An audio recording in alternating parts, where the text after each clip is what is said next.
Shalom, sebelum memulai hari ini, mari kita dengarkan Morning Wisdom. Persembahan yang kedua yang dibawa oleh orang Majus untuk dipersembahkan kepada Yesus adalah kemenyan. Kemenyan ini adalah sama dengan dupa, ya, yang memancarkan bau harum. Nah, kemenyan adalah pengakuan bahwa Yesus adalah imam besar agung Tuhan kita.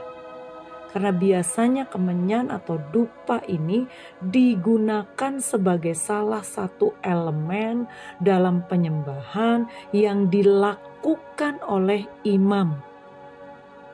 Mereka membakar dupa atau kemenyan itu sehingga keharuman itu menyebar di sekeliling mezbah. Dan kemudian imam akan memimpin ibadah. Jadi benar-benar keharuman itu memancar di bait Allah oleh karena ada kemenyan dan dupa. Dan di dalam kitab Wahyu dikatakan, di hadapan tahta Tuhan ada dupa, pembakaran dupa yang naik asapnya ke tahta Allah, dan itu merupakan doa orang-orang percaya. Ya, ada dupa dari kehidupan kita, ada kemenyan memancarkan keharuman, dan supaya dapat memancarkan keharuman itu harus dibakar. Jadi perenungan Natal kita, ketika kita mempersembahkan korban kemenyan atau dupa itu untuk memancarkan keharuman harus dibakar. Apa yang masih harus dibakar dari hidup kita? Bagian dari cacat-cacat karakter kita yang harus dibakar habis. Jangan ada lagi. Yang ada adalah keharuman Kristus yang memancar dari hidup kita. Benar-benar kita sudah harus menanggalkan. Bagian mana? Apakah kita masih sulit mengampuni? Apakah kita masih terikat dengan dosa pornografi? Apakah kita masih terikat dengan dosa percabulan?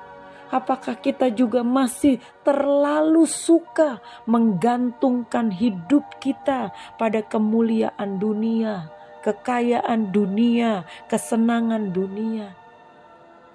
Itu harus dibakar supaya memancarkan keharuman Kristus.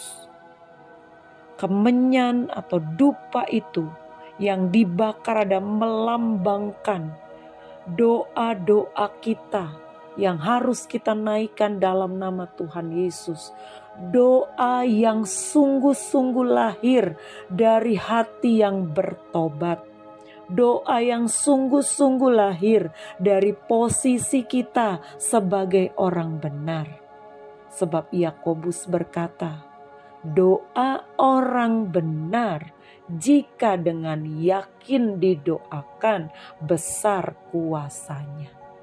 Jadi harus ada persembahan kemenyan atau dupa itu di hadapan Tuhan. Dan dupa itu akan berbau harum. Kemenyan itu akan berbau harum kalau dibakar. Jadi jangan segan-segan membakar hal-hal yang Tuhan tidak inginkan. Supaya keharuman Tuhan itu terpancar dari kehidupan kita. Mari kita merenungkan lagi. Benarkah kita sudah membakar dupa dan kemenyan itu? Benarkah hidup kita sudah memancarkan keharuman Kristus? Jangan lewati lagi Natal tahun ini seperti tahun-tahun lalu, tanpa perenungan apa persembahan hidup kita di hadapan Tuhan. Selamat pagi, Tuhan Yesus memberkati.